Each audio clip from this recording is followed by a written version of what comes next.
अर्चना Hindi classes में सभी का स्वागत है। आज हम पाठ गद्य खंड का नेताजी का चश्मा इसके कठिन शब्दार्थ बताएंगे और मुख्य प्रश्नोत्तर। सबसे पहले कठिन शब्दार्थ देखते हैं। कस्बा, इसका अर्थ है छोटा शहर।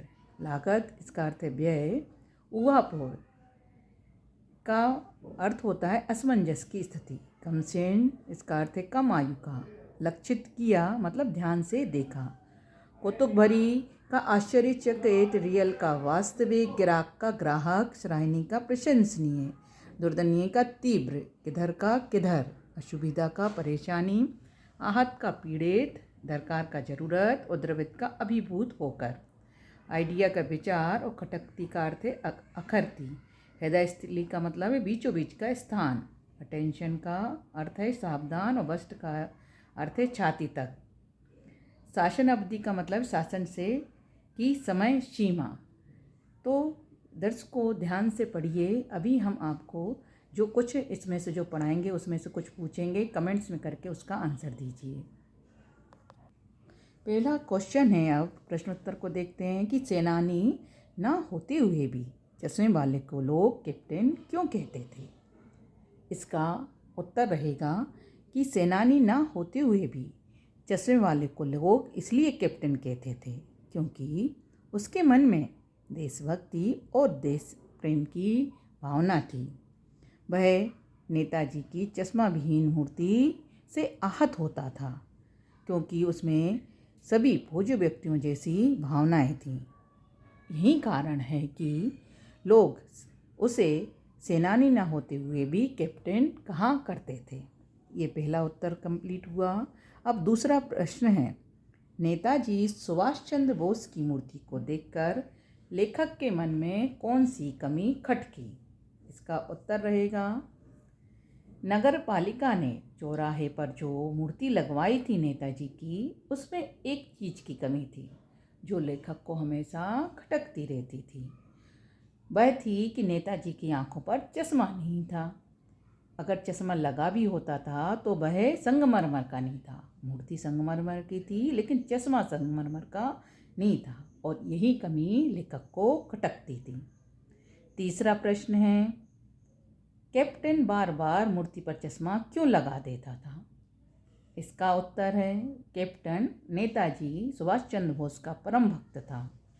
मूर्ति पर चश्मे को ना देखकर वह उसे बुरा लगता था, आहत होता था। वह स्वयं भी फेरी लगाकर चश्मे को बेचा करता था, इसलिए मूर्ति पर कोई न कोई चश्मे को वो अवश्य लगा देता था। यदि ग्राहक को वो चश्मा पसंद आ जाता था तो वह चश्मा उस ग्राहक को दे देता था और दूसरा चश्मा लगा देता था। इस प्रकार कैप्टन बार बार मूर्ति पर चश्मे को बदलता रहता था। अगला प्रश्न है कि हालदार साहब को किस बात से कौतुक और प्रफुल्लता मिलती थी। इसका उत्तर रहेगा कि हालदार साहब अपने काम के सिलसिले में जब भी उस कस्बे से गुजरते थे तो चौराहे पर नेताजी की प्रतिमा लगी थी, वे उस मूर्ति को निहारते रहते थे। मूर्ति पर हर बार चश्मा बदला हुआ होता था। कभी गोल रहता था तो कभी चौकोर, तो कभी काले रंग का, तो कभी लाल रंग का, तो कभी धूप का चश्मा रहता था, तो कभी बड़ी कांच वाला योगो चश्मा रहता था, पर उस मूर्ति पर हमेशा कोई न कोई चश्मा लगा जरूर रहता था। इन चश्मों को देखकर ही हालदार साहब कौतुक और प्रफुल्लता से भर उठते थे। अगला प्रश्न पांचवा है, मूर्ति पर लगा सरकंडे का चश्मा क्या उम्मीद जगाता है।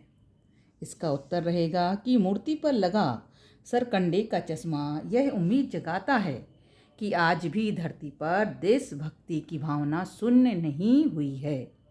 एक कैप्टन नहीं रहा तो अन्य लोग भी इस दायित्व को संभालने के लिए तैयार हैं। सबसे बड़ी बात तो यह थी कि यह चश्मा किसी बच्चे ने बनाकर लगाया होगा। ना तो उसके पास चश्मा था और ना ही उसके पास चश्मे को खरीदने के साधन थे या पैसे थे।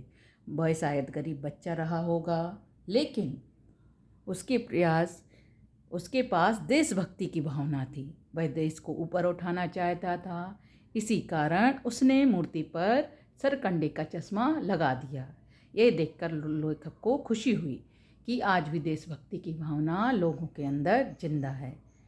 तो दर्शकों, हमने इससे पहले पूछा था कि हम आपसे पूछेंगे, कमेंट्स में करके आपको आंसर देना है कि आहत का अर्थ क्या होता है और ऊहापोह का अर्थ क्या होता है। जल्दी जल्दी कमेंट्स करके इस प्रश्न के जवाब दीजिए। धन्यवाद।